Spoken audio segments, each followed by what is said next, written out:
One thing has been missing from our discussions of solidarity. No, not one thing. Things. All things. When we try to convey the idea of solidarity, we intuitively look for images of people. If you look at our program brochure, you will see solidarity illustrated with an image of people standing together. So closely together that any mediating space between them is excluded. All things fade into the background. That may be fine at a demonstration, but in most other situations, it will be too close for comfort, nay, too close for solidarity. Social ties need space. They need spaces. But most importantly, they are places and things. Sociology, anthropology, and history have long been interested in the different things that hold society together. And yet political thought sometimes seems to carry on as if all the glue that was needed was made of the ethereal substance of values, rights, duties, and perhaps emotions. In this talk, I want to look at, and in a very literal sense, point to a number of things and places that attract profound personal attachment. So it's a kind of show and tell talk. An attachment whose very depth and intimacy often makes it difficult to express. Because one and the same thing can attract different, though equally profound attachments from different people, they often ground a kind of commonality that is not simply a community of values or an emotional community. It is this kind of commonality, I will argue, that is activated and hijacked by populism. It is a kind of togetherness that lends itself especially well to nostalgia, to conservatism, to nationalism. And yet, without in any way wishing to diminish the potential of reasoning, affect, or indeed autonomous choice and negotiation in creating the common, I hope that by the end of my talk, you will agree that we cannot imagine solidarity without also thinking of things and places. I will provisionally call these things and places sites of practice. Later in the talk, I will propose a designation that is more precise and also more evocative, but also lends itself more easily to misunderstandings. I chose the provisional term for two reasons. Firstly, because it stresses that our attachment to these sites is created through practice and experience, not through discursive or affective exposure. Secondly, because of the echoes of another well-established term. One first way to approach sites of practice is through analogy with sites of memory. Abraham Lincoln, the Battle of Gallipoli, or the October Revolution can serve to articulate disparate, even contradictory memories of one and the same figure or event held by different people. As I hope will soon become clear, sites of practice eminently elude deduction. We cannot derive their shape, location, and meaning from a definition. Nor can we design a survey to discover them. The profound attachment that makes something a site of practice means that despite their ubiquity, identifying them requires patience, attention, and serendipity. Thus, what follows will be an inventaire à la Prévert, an emporio celestial, a sammelsurium, a ragbag of sites that I have stumbled upon. Many of these examples will be drawn from my usual stumbling grounds, the post-Soviet and post-socialist realm.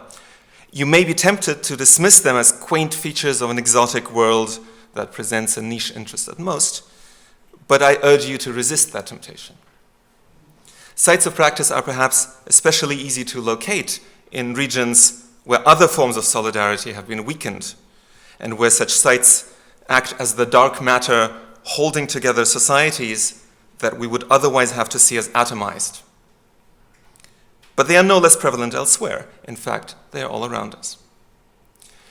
Imagine a tree in your shared front yard. Perhaps your children grew up climbing that tree with their friends and playing in its shadow.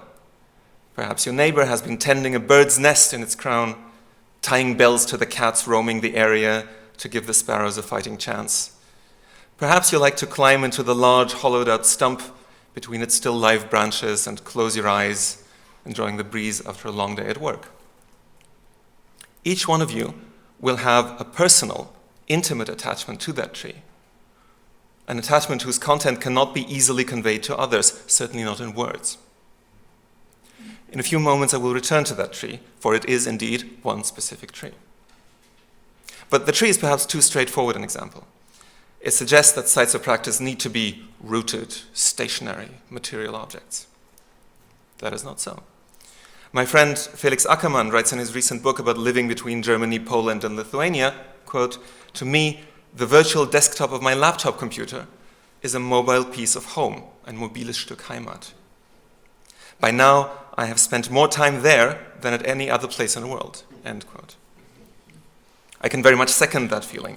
To me, to say that my laptop is my home feels far less contrived than to say the same thing about any single country I have lived in. A site of practice can also be an amalgam between a physical and an imagined place. Another dear friend of mine, the New York writer George Blecker, wrote a book, as yet unpublished, that is titled Alone with Roses, a memoir about houses. He talks about houses that he has lived in the US and Denmark, and houses haunted by the ghosts of his Jewish ancestors in Lithuania and Belarus. Out of these homes or fragments of homes, he writes, I spent much of my life assembling what you could call an inner home. George really does require the space of an entire book to convey to us a sense of this inner home and of the different ways in which he has shared it and his physical homes with different people in his life. Following Gaston Bachelard, he talks of an oniric house that provides not only nest-like security, but space for reveries that lead to a sense of belonging in the world. Nor does a site of practice have to be tangible or visible at all. Writing about his wife and himself, two historians who grew up on different sides of the Berlin Wall, Felix Ackermann continues in the passage I already quoted, "When searching for a detergent, we discovered in Lithuania a product from a West German TV commercial whose scent reminds both of us of our childhood in the 80s, even though that detergent didn't exist in the eastern part of Berlin." Ivan Krastev told us yesterday that the familiar smells of Istanbul make him feel more at home than the familiar sounds of the Russian language in Moscow. Smells in Turkey, sounds in Russia. In 1987, the Russian poet Timur Kibirov published a long work that recapitulated the Soviet experience as seen through his own eyes. He prefaced it with a poem he called Introduction, which was a personal list of familiar smells, ranging from Soviet perfumes and cigarettes to canteen food, from a freshly pressed red Pioneer tie and the lilacs in his courtyard to the smell of fear and tears and the Russian spirit. This poem is untranslatable in more ways than is usual of poems, and I contacted Kibirov's English translator, who said that he hasn't even tried to translate it yet, so I have a few handouts in Russian for those of you who speak Russian. And unfortunately, I don't have time to go into a detailed discussion of the poem, unlike some other people to whom I will refer. All my examples so far have been about intensely personal attachments to sites of practice, not about collectives or solidarity. To start talking about how such attachments underpin commonality, let me now show you an excerpt from a short film by the Ukrainian documentary filmmaker Katerina Gornostai.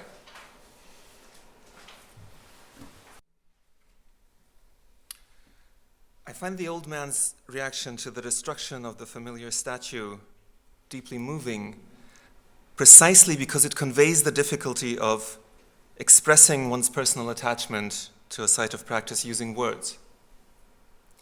We only get a hint of what that attachment might be. Two things, however, are certain. It is not about belief. Those who lament the Lenin fall do not do so for the vast majority because they believe in something that can be expressed as a set of Leninist propositions. Nor is it simply an emotion. There is a strong affective dimension to our affinity with sites of practice, but that affinity cannot be reduced to feeling. Consider, by contrast, the woman in the film. Her attachment to the Lenin statue, that particular Lenin statue, is clearly of a similar nature as that of the old man. And yet she feels compelled to hide that personal affinity behind a discursive facade and gestures of rationality. Her response is most compelling when she talks about her personal experience and points to the specific statue in question. Pointing to something is one of the most common gestures that we make in trying to communicate our investment in sites of practice. Her previous talk of symbols, however, clearly gets it wrong. The statue is obviously not a symbol in the sense in which the word is most commonly employed. It is not a signifier that points to a deeper underlying reality, a reality that could also be denoted by a different symbol. Nelia Wachowska, a colleague of mine from Kiev, has expressed this well, referring to a Lenin statue that was destroyed in her small hometown. Writing about those who felt personally hurt by the act of destruction, she explains that the statue is their personal Lenin. It's where they used to kiss, where they stole roses from the flower beds, where they went on pointless parades and equally pointless rallies, until now he had been guarding their memories, storing them all up in one spot. What matters to me here is that different people will be invested in the Lenin statue in very different ways, and for different reasons. One person's kissing spot is another's parading ground, and a third one's political symbol. The statue can act as a bond, as a site of plural personal attachments that can link people who do not need to agree on a proposition, share a value, or feel the same emotion. Populists are very good at identifying such spots, parasitizing the depth of the affinity that they evoke, and monopolizing their meaning. If they do vote in elections, Nelia Wachowska writes about the residents of her hometown, they'll choose the wrong people.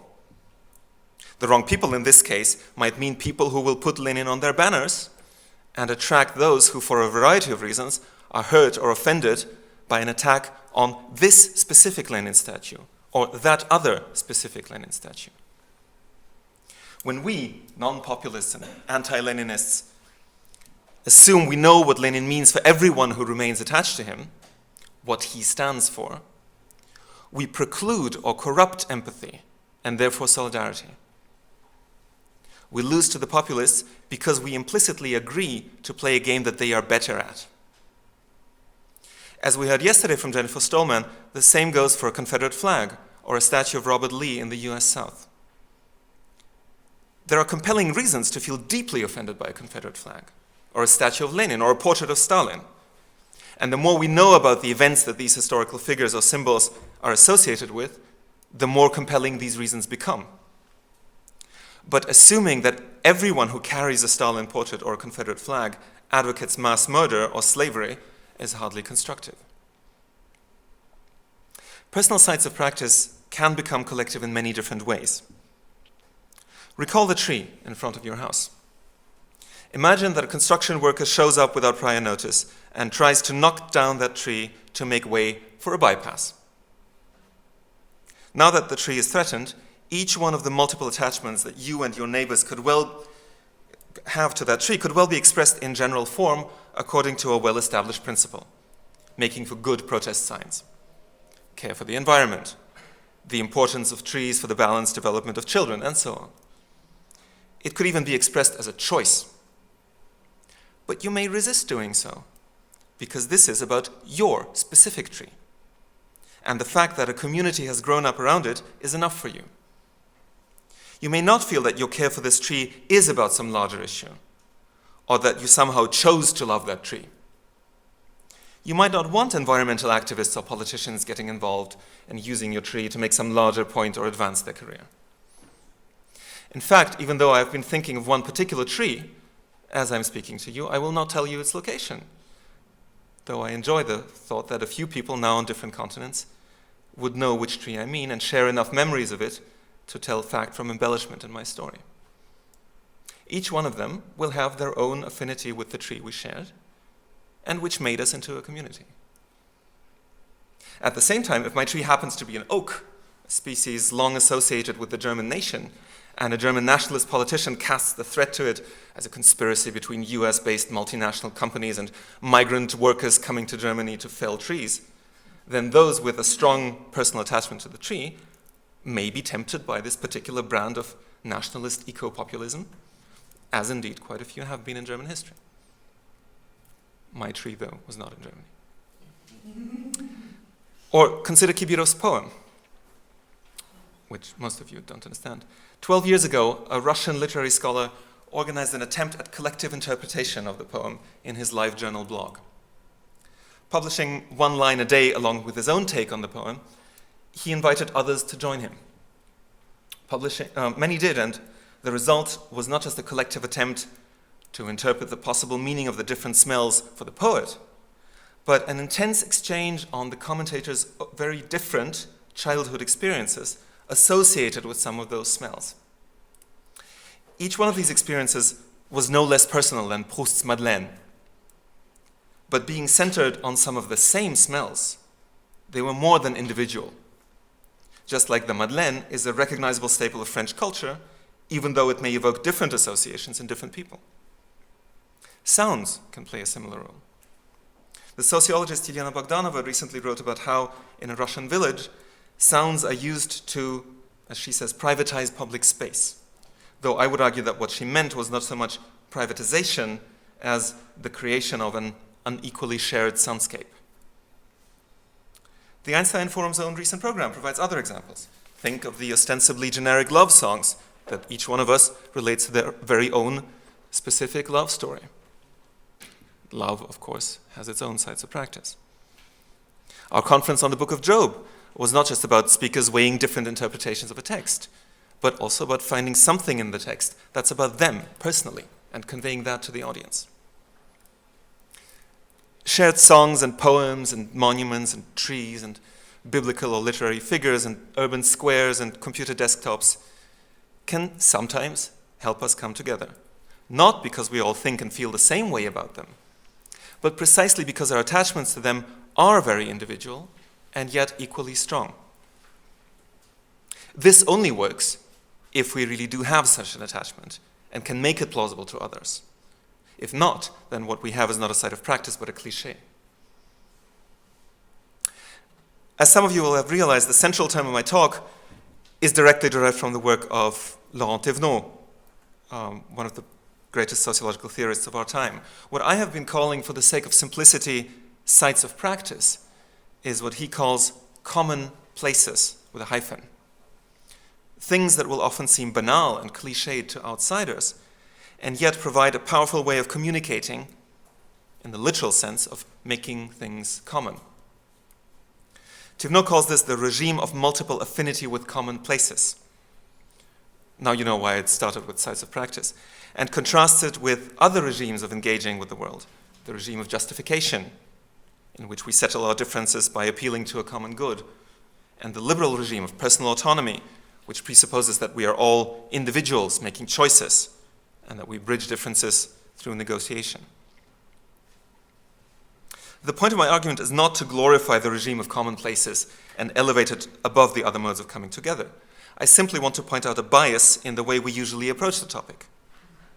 Liberal political theory, and I had a reference to Rawls and Habermas, which I deleted just before you started talking, but I like to think that, in a sense, I'm trying to do with pragmatic sociology something that you did with pragmatic philosophy. Liberal political theory often expects us to leave all our personal attachments behind in a private realm as we enter the public sphere to engage with others.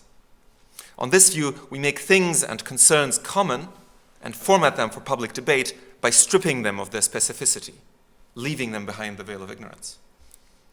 It's not about this smell or this tree or that particular statue. It's about all smells or trees or statues in a particular category. Real-life solidarity, however, often rests on shared personal attachments to familiar things. And there are ways other than abstraction in which we can build the common out of the specific. Nowadays, it seems like the obvious ways of doing so are populist and nationalist, reactionary and nostalgic. We can all empathize with the old lady in the Bulgarian village who wants to die in a world that she knows. but it's easy to see how she might become the poster child for a national populist movement.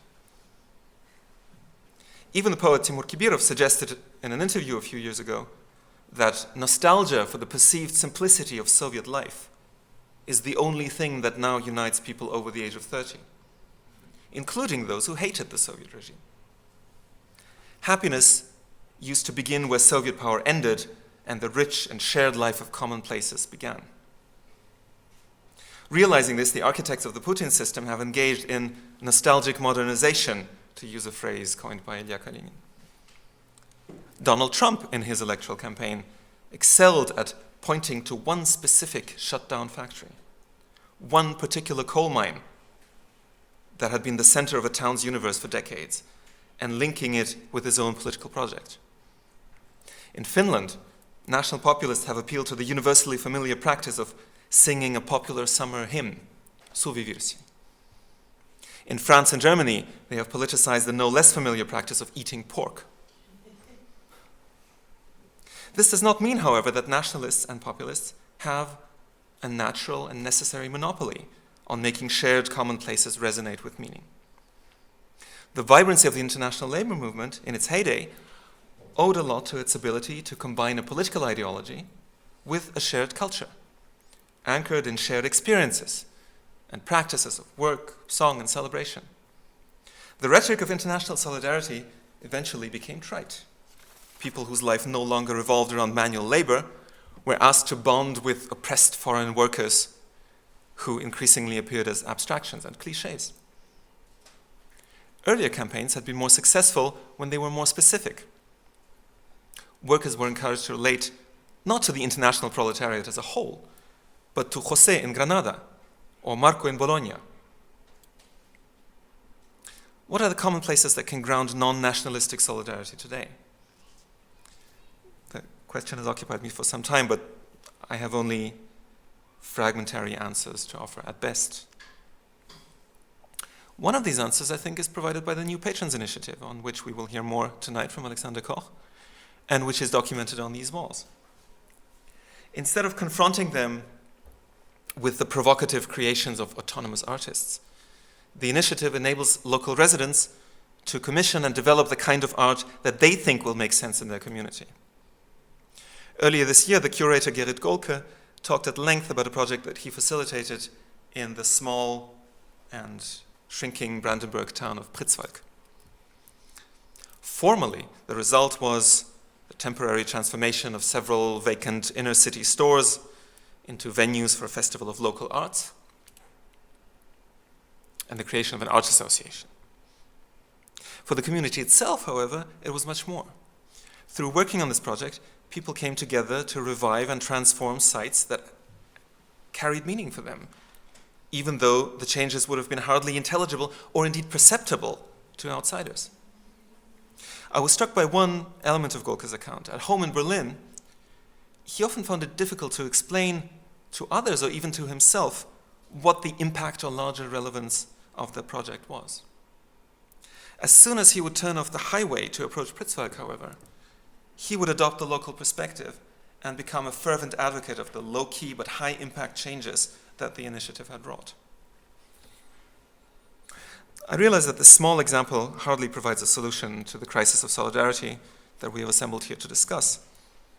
Indeed, it must remain somewhat cryptic to those of us unfamiliar with Pritzwalk and its problems. And yet it does instill in me some hope, as does the way in which the residents of Lampedusa draw on their island's long tradition of providing refuge to the shipwrecked in order to discover what they have in common with refugees from Mali and Somalia, or Jennifer Stallman's insistence on discovering what she has in common with seemingly unredeemable racists. Identifying shared sites of practice, common places that anchor a plurality of personal attachments, will never be the only way, but might be one of the ways in which we might be able to imagine solidarity. Thank you.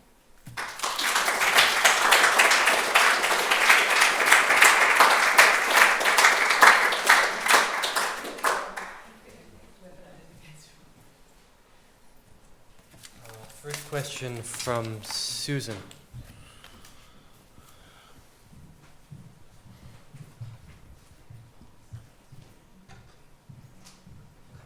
Mischa, thank you so much for that talk. Far from being a niche question, it reminded me a lot of experiences that I had in Mississippi, and I'm not quite sure how to formulate this as a question. One of the things that was most striking about being in Mississippi is how deeply attached people are to it.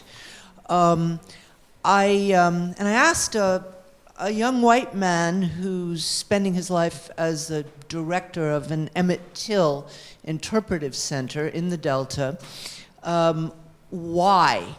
And he said, isn't everybody attached to the place they were born? And I said, no, really not like they are in Mississippi. Now, I'm trying to turn this into a question, and it's not clear to me what it is yet.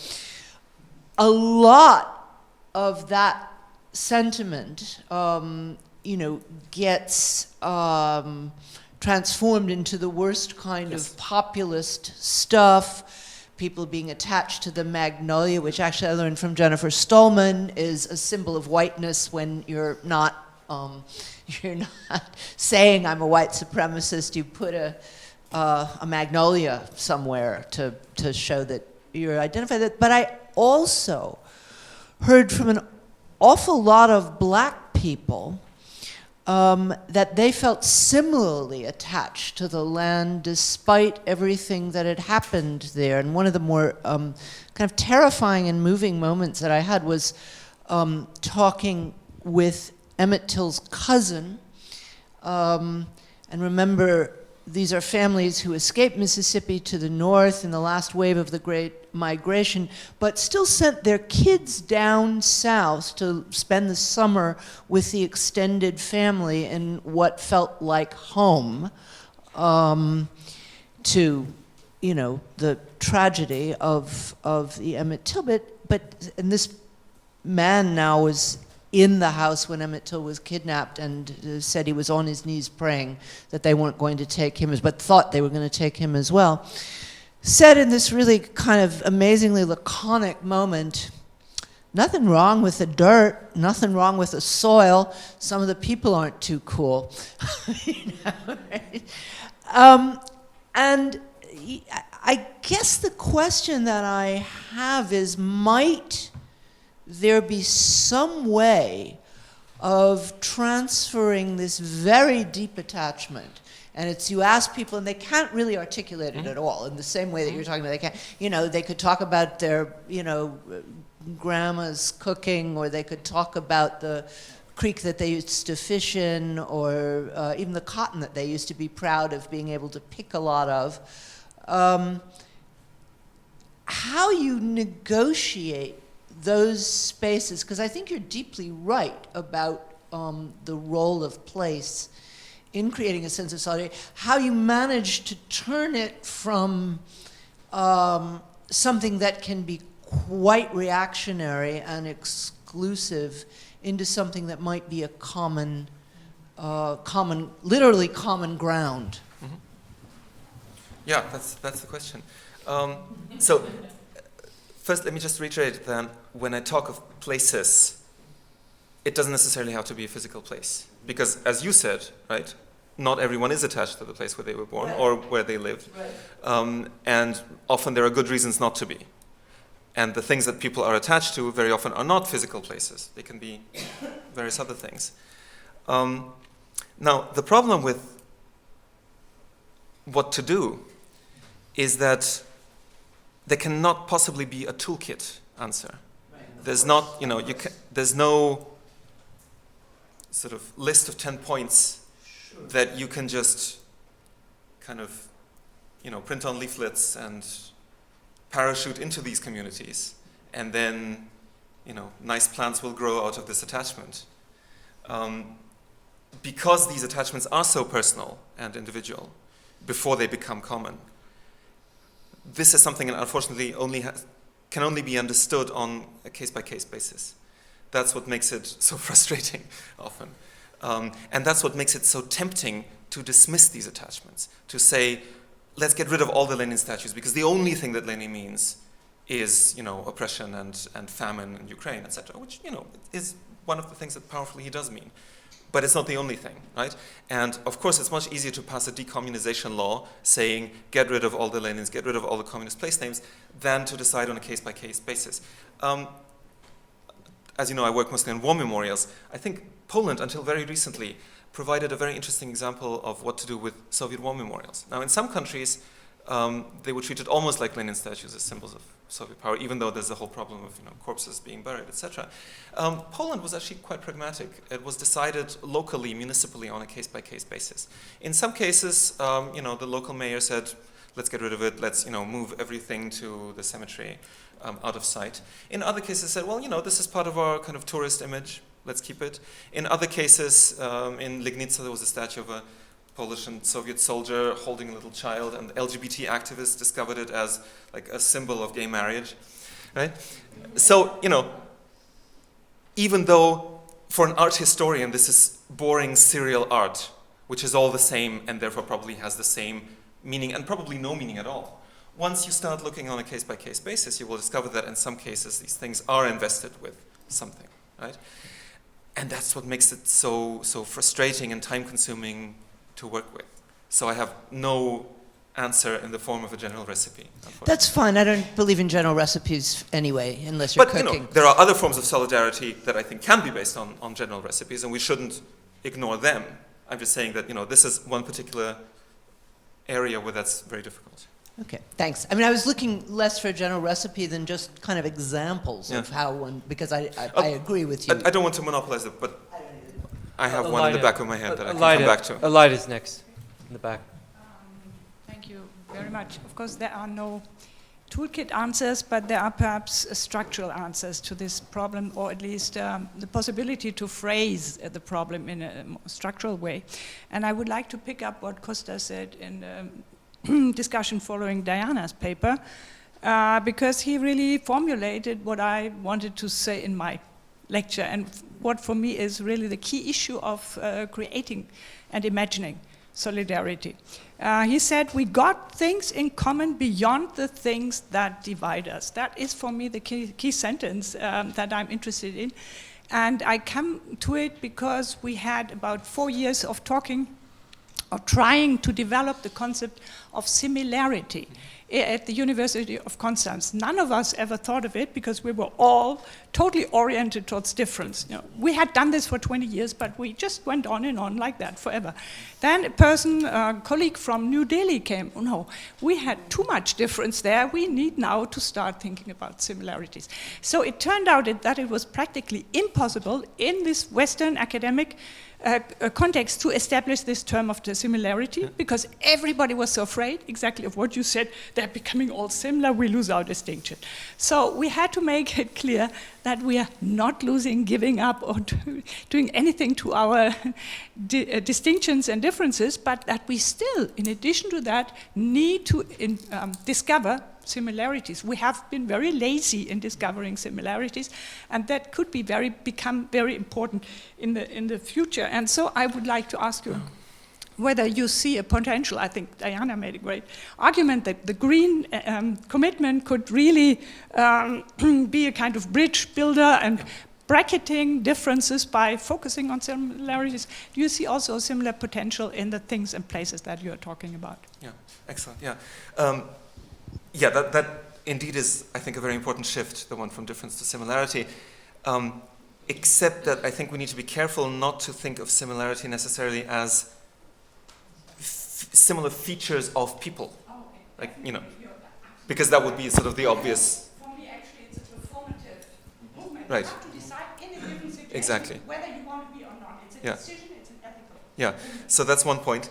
And yes, this is actually what I was going to say to Susan about environmental, and Diana and I talked about this a little bit. So, as Dominic mentioned, I spent a bit of time looking at protests in Russia, and whenever people in the media talk about protests in Russia, it's all big Moscow demonstrations against corruption, against the evil dark Sith Lord in the Kremlin, in order to get the good guy into the Kremlin instead of him. When you look at the protest movements that actually draw the most involvement in provincial Russia, the vast majority of them are about environmental issues, architectural issues, preserving the environment, preserving historic buildings, preserving your lived environment. And very often, people adamantly refuse to phrase their concerns in generic terms. So they will not say, they will actually, resist saying we're a political movement. And anything that has the label political is frowned upon for, good reasons, because that might get people into trouble. But also they resist saying we're an environmental movement. It's not about the environment, it's about preventing this specific ore enrichment factory 15 kilometers southwest of Chelyabinsk from being built and damaging the region even more than it's already been damaged. And this is a movement that's, the specific movement I'm thinking about has been going strong for 2 years in a very repressive environment. People go there with their children, etc., and nobody notices outside the region, right? So that is a very important feature, and I agree that the environmental line might be one way in which we can try to begin to bridge these very specific concerns with some sort of more general and universal principle. But there's a very long way to go, because studying these demonstrations, I'm always struck by not so much by the conflict between the protesters and the powers that be, but by the conflicts within the protest movement, between those who protest for a general principle, rule of law, and those who are about one specific concern. And that is often the most difficult gap to bridge. But at least I think becoming aware of it, becoming aware of these different grammars in which we can express our concerns, is a first step towards finding some sort of composite solidarity. Because when I talked about the international labor movement, I don't in any way want to belittle the general aims, right? International solidarity, justice, equality, etc. All I'm saying is that we need some sort of compromise, some sort of composite between that and the specific culture. Diana. Mike's I'm, excuse me, I think this is all extremely fascinating. I'm trying to put it into how would you respond to heavily politically ancient, fossilized, archaeologically multivariate societies, and I'm thinking here of France. And two things. One is interesting that the word banlieue has now become synonymous with alienation, Muslims, radicalism, terrorism, and these horrendous high-rises. And at a certain point, a bunch of women started writing and being interviewed saying, those towers are my fondest childhood memories. Because, first of all, we came from apartments that had no bathrooms, nothing, was horrible. And here we were brought into light. Same in other socialist countries. I assume. And then, but maybe in the socialist countries, it's still the same people hashing out the things. So I said, this is very interesting because it could be the beginning of a dialogue with those who live in these towers today. I'm not sure any dialogue has happened, but those who live in the towers today have created their own affectionate link to them, mainly to the basements where all the punk songs and groups and bands play together. So the old generation remembers the light because they had come from almost basements where they lived. And the new generation remembers the basements because that was where the culture was being produced. And I don't know if they can ever speak to each other or understand each other. And this is something that, thanks to your talk, I'm asking myself. The second, thing is, what do you do with heavily symbolical spaces of one little town called Paris, where there's not a square that hasn't got such an illustrious pedigree that you can figure out who's who, where. And the République, of course, has become the symbol of the nation against terrorism. It's the left, but it's the nation. The Trocadero, which has the Esplanade of Human Rights, is the place where the conservative populists à la Sarkozy go. Monsieur Fillon, the Concorde has been avoided because probably you only do high culture there. The Champ de Mars was supposed to be fun. The Panthéon, sublime because of Mitterrand. But I'm saying that this is interesting because when Macron went and was in the Louvre, ostensibly because he couldn't go to the Champ de Mars because they were preparing the grass for the Olympic Committee, to getting Paris winning the Olympics. This was also an inauguration of a brand new understanding, which might lead us to a Napoleonic figure in the future. That's another story. The point is that each person, and you double up, and then you carry the new Frenchman along wherever you're going. If you're now it's the Louvre for some of the new banlieusards who feel that this is modern. Before it was the Trocadero and so forth. But what do you do in terms of new spaces? This is my question. Sites of practice, when the practice has become so canonized that can you add anything to it with the new generation, is my question, because it seems to me that the French, like the arrondissement, are spiraling around Paris for 2 centuries, are continuing to do so, and it's the Louvre and it's not the pyramid that's attracting the people today. Just as I might add, reclaiming a pedigree is Macron going off to Orléans to grab Jeanne d'Arc out of the jaws, or rather the paws, or fangs is what I'm looking for, fangs of the Front National, whose statue is right next to the Louvre where he went. So what happens when it's so ancient that this is a spiral of places, sites of practice? Does one get lost in it? Does one become sort of a symbol and empty, therefore, with no emotions? Of course, France is very special, but Trafalgar Square has a similarity as well. There are all sorts of statues of unknown colonial leaders hanging around, and then the big man on top, who was never thrown out, unlike Napoleon. Can you create emotion in places that have been politically manipulated and reused over centuries? This is my question. Or it's become jaded, postmodern, and just a media symbol. The banlieue example is wonderful. I agree that if the banlieusards of the light and the banlieusards of the dark wanted to talk to each other, they would probably have a lot of difficulty. But they don't necessarily need to talk to each other because they have a shared site of practice. So, I mean, this is an example I don't know very well, but I'll give you another one from Bulgaria. The 2 groups of people who are the most active in defending the main Soviet war memorial from 1954 in Sofia are the small group of surviving leftists and the skaters. Because they have, over the past 20 years, appropriated the space as more or less the only place in central Sofia where they can skate. And they've very much, made it their own. So, whenever there's a discussion of removing it or changing it, etc., those are the 2 groups that come together. If you wanted to organize a political debate between them and see whether they, share a common political platform, right? But on some level, it works. On other levels, it wouldn't.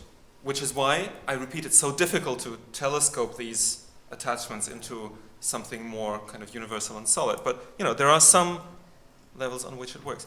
Now, canonized sites. I think one important thing to keep in mind is that developing these personal attachments requires time. It requires work. It's not something that can be just created with a TV image, right? It requires some sort of personal experience. Like, somebody who went to the demonstration in Moscow on the 6th of May 2012, the so-called March of Millions, where, in the end we were kind of chased and clubbed back by the police and lots of people were arrested, etc. That's an intense emotional, bodily experience over several hours, which then had lots and lots of different repercussions, which kind of turned this into not just a symbol of something, but a site of practice, you could say. That's not the same as just watching someone on TV at a march. So I think there's a limited number of sites with which we can really feel that strong affinity, and it doesn't necessarily include. As historically trained people, maybe we have sort of a greater depth of sort of entries into what that affinity might be. But regular people who don't necessarily care about what happened in that particular place in the 19th century will probably have a limited set or a different set of affinities. And if they don't kind of constantly perform that work of keeping up the affinity, at some point it will become a cliche, right? So, that's why all the different places in which one was supposed to march and demonstrate in socialist countries, in the end became total cliches. And then it took some time for people to kind of cool down and remember the affinity that they had, and in some cases now reinvest them through new practices with new meaning that is then kind of linked back to the old meaning. But it's not like you can just, sort of magically, there's no kind of practice dust that you can sprinkle over an area to make new sites of practice just magically grow out of the soil, to kind of link with your weeding metaphor. It takes time. I have 4 questions left, and I'd like to group them 2 and 2. So the first 2 is Martin and Kostak, with Martin first. Many thanks, Mischa. I'm still wrestling with the question of why it is that we observe the relative ease with which populists use these sites, if compared to trying to use them to reinvigorate solidarity. And it occurred to me that maybe the processes are completely different, what they're doing. Taking the examples that you mentioned, I don't know if there are different attachments to eating pork, but maybe there are. But the populists are not using this by way of aligning attachments or any of that kind. They're transferring it straight into a symbol. Pure and simple. The coal mine you were talking about, the one coal mine Trump was pointing to, I put it to you that people cannot, not very many people can have an attachment to that coal mine other than those people whose lives were affected by the job losses. But they transfer that into a symbol. So it goes far beyond the original site of practice. Now, on the other side, if you want to invigorate solidarity through that, you rightly and very convincingly told us that there are very, very different types of attachments to that site. In order to build solidarity around that, you don't have to harmonize these attachments, I take it, but you have to at least align them, I would say, in some way. Take your tree. What if you, being the one who liked to relax in the stump after a day's work, if you were a profound hater of birds and you loved cats, in order for that to instill solidarity around that tree, you would have to somehow align with your neighbor who is protecting these sparrows, who really get onto your nerves all the time. So I'd suggest the process is a little bit different, which brings me very briefly to Alexander Koch and the project of the new patrons, and in particular Pritzwalk. There was one of the interesting things about this project in Pritzwalk was that one of the stores that was meant to be filled with life in that art projects were to be realized there was a former shoe shop, I believe, and when all the participating inhabitants of Pritzwalk were asked what to do with that, what to actually put there, because that was part of the mediating process. One old lady said, well, I have a good idea, let's have the old shoe shop back. And that, in the process of alignment, she was the only one who needed to be thrown out, in a sense. Yeah. So now I've talked for a long time, maybe there's a question in there, Okay. Maybe not. Without microphone, Martin. Oh, sorry. Kostak, please. You said that the populists are very good at using those sites. Not always. In Poland, we've got this major campaign by the populist government to decommunize anything that they can decommunize, including street names. one of the victims, the street in Warsaw, carries the name of the Dąbrowski Brigade, a Polish international brigade in the Spanish Civil War, which was supposed to be decommunized because it was communist. And we had the usual suspects, leftists, liberals, whatever, meeting there on a protest march. And to our surprise, we were joined by a number of the local inhabitants. Now, this is a working class district that voted the populists in, whatever. And I asked one of the guys who joined us, I'm surprised because it was this populist government that wants to remove the street name and you're against it. And say, yeah, you know, they're populists. They're populists for the entire country. We are the people of the street of the Dąbrowski Brigade, okay? Now, the meaning they invested in that was completely different from the historical meaning, but it was the meaning that was referred to. This was where they would kiss, this was where they'd fight with the guys from the street next door, whatever.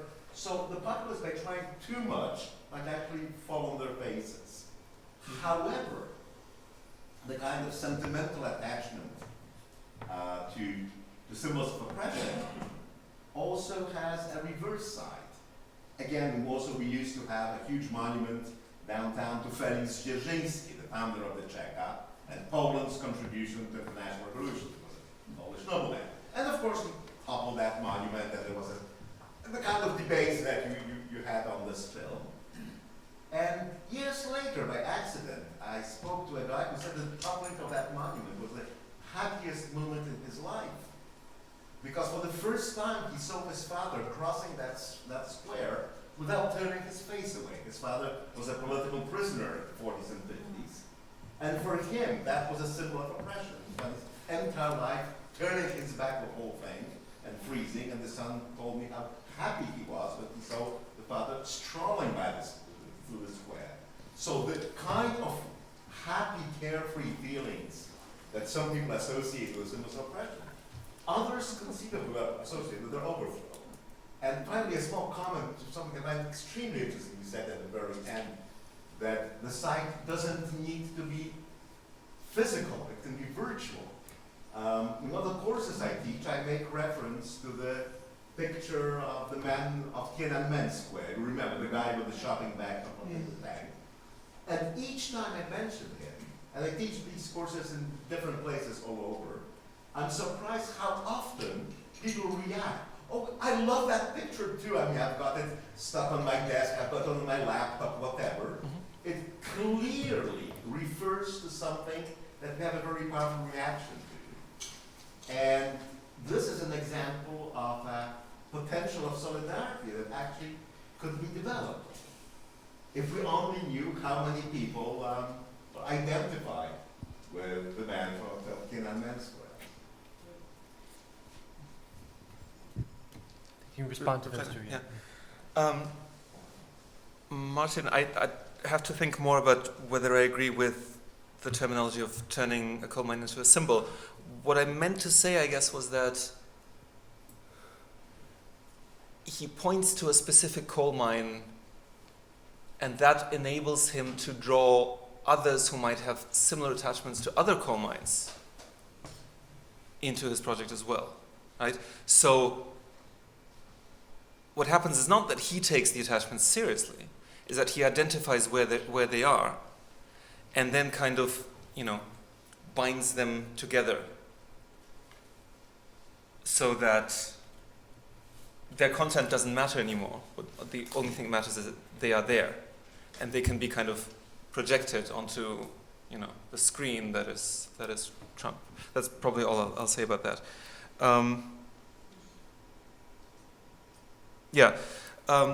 Caustic, yeah, of course, that's the main problem. And in a sense, I mean, the Polish case is almost too simple, because of even though he was a Polish, Dzierżyński was obviously a symbol of oppression for so many people, and Lenin in Ukraine is so interesting, particularly because there's such a strong clash of equally strongly held views of what Lenin stands for. But just as an aside, there are people who argue that the famous Dzierżyński statue on Lubyanka Square in Moscow, which was also toppled, was put up originally not in order to intimidate everyone, but in order to finally show a human face of the Cheka after Stalin's death, right? Even so, I personally am very glad that it was pulled down early enough, and now people are talking about bringing it back. So yeah, that's once again, I think it's really important to stress here that I'm not trying to be a salesman for sites of practice. I'm extremely aware of the difficulties involved. I just think that we need to be aware of the existence of this whole complex of problems. And what you said about the tank picture, I think this. I haven't been able to think this through yet, but there's a real complex of questions here about kind of the site of practice in the age of its mechanical reproducibility, right? To what extent can some features of this intimate attachment be preserved or be even generated in something that ostensibly is, not the original reproduction of something, but I don't really have anything more intelligent to say about that for the time being. Okay, I'm going to take the two last questions. Thomas Meany. Sorry. So I very much enjoyed this, and it shattered a lot of simplicities that I find coagulating around the statue dilemma that you find. So in the clip you showed, there's the man crying on the bench, and then there's the girl taking the selfie of herself in the statue.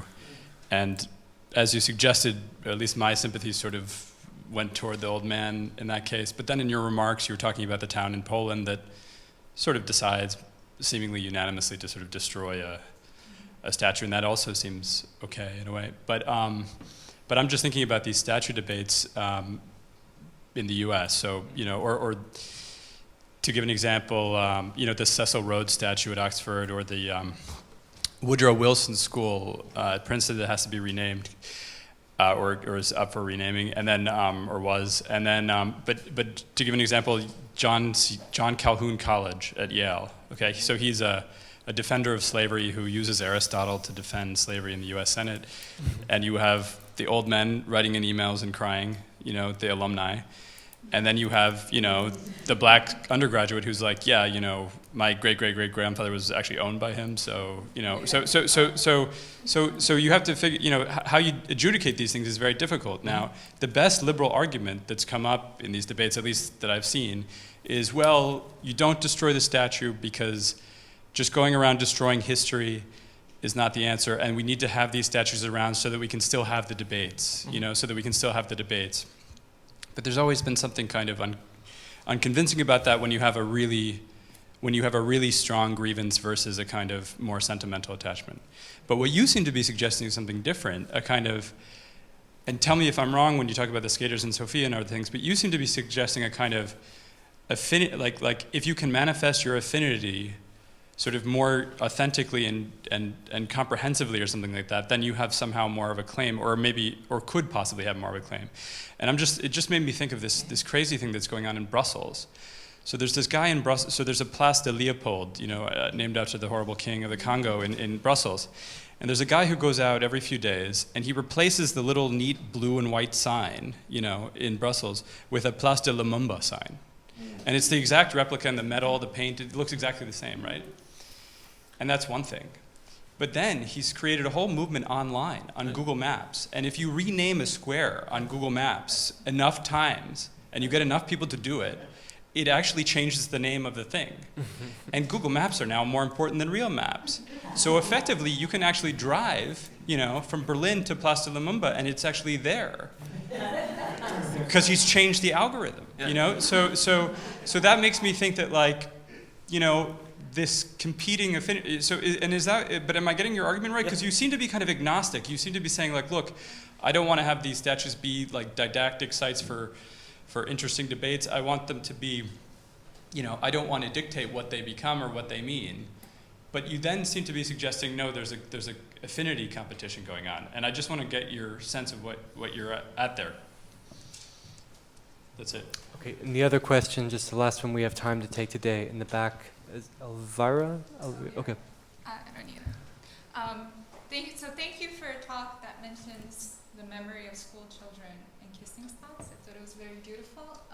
But I want to push you a little bit on sort of your reluctance, as you put it, to give these associations to sites of practice a universalist kind of characteristic, or telescopic, you said at some point. So to go back to this, the man who was, the old man who was grieving, how else can we explain his grief if it's not in the context of the failure of the Soviet experiment? And specifically, I mean, I'm thinking of Svetlana Alexievich's book, Secondhand Time, where she talks about, the grief, the collective grief of sort of the normative unanchoring of Russians. And so that strikes me as necessarily a kind of, I don't know if you like the word universalistic, but it's a question of collective identity, and I think that's partly what's at stake in the debate of what's the significance of the Lenin statue. Thank you. Maybe to take the last question first. I'm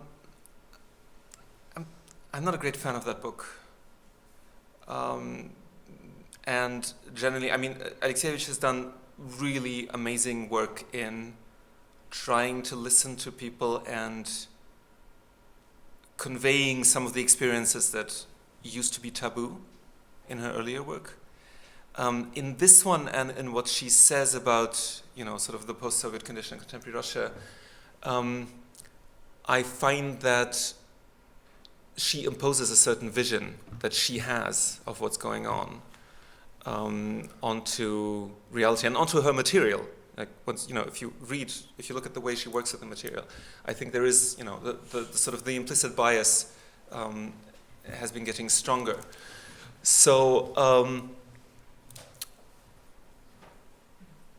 I wouldn't simply assume that every instance of grief about, destruction necessarily relates the feeling of loss to the larger whole that is lost. That's not what you're saying? I mean, I'm saying in some cases that seems to be. Oh, of course, yeah. Of course, in some cases it is. Yeah, in many cases it is. Not least because, this is a site of practice that is already heavily, strongly articulated with the political project, from the very beginning. I mean, after all, this is a Lenin statue, right? It's not just any old thing.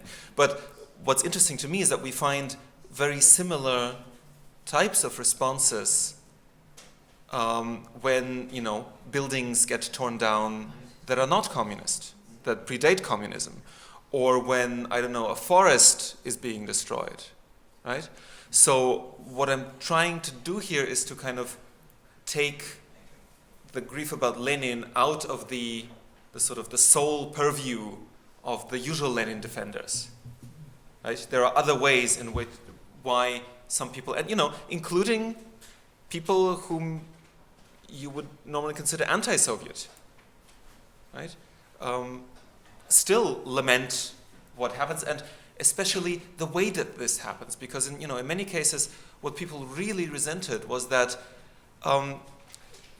guys from other parts of Ukraine just drove in jeeps and pulled down these statues without, discussing this with anyone, without talking to the local community. And that was, part of the shock. I love this, Thomas, I love this Lumumba example. So, am I agnostic? Yes and no. I think I try to... That's agnostic. You're agnostic. I'm not religiously agnostic. I've gone beyond that, but I think I have to be agnostic on some level when I study these things empirically as a sociologist. And in fact, it is my practice of fieldwork and interviewing that has made me more attentive to these things and has made me sort of cautious about jumping in with my own opinion. Because I've learned that when you do that, you miss the most interesting stuff that's going on. Like, I see that when I take students to the Treptow Park in Berlin and I ask them to simply observe what goes on, they will then come back and say, oh, I saw one Nazi, so that contaminated the whole thing for me, so, I stopped observing. Okay. So, you know, I think it's very important to me to kind of give, not justice, but, you know, sort of acknowledge the empirical reality that there is this competition of affinities. On the other hand, you know, as a person, of course, I do have my own views about specific cases, which I hope have become more sophisticated as a result of my study of these things. So, you know, a few years ago I would have said, Lenin, yeah, of course, knock him down. Or, you know, war memorials, what is that? Why does anyone need that today? It's bombastic and no. But, you know, now that I've talked to hundreds of people and interviewed them and observed them in the practical ways in which they make these places resonate, I think I've become much more cautious. And I think, you know, the one sort of general take-home point for me from all of this is that we can't provide a, you know, one-size-fits-all solution to what to do with monuments in general. It has to be decided on a case-by-case basis. But an understanding of the depth of these affinities does caution us against, you know, overly radical, destructive revolutionism, because it's very easy to think, well, you know, let's just get rid of the old world and then, you know, build the new and everything will be great. And, you know, I don't want to dismiss that idea completely, because there is a lot about conservative and kind of reactionary attitudes that I strongly dislike. But at the same time,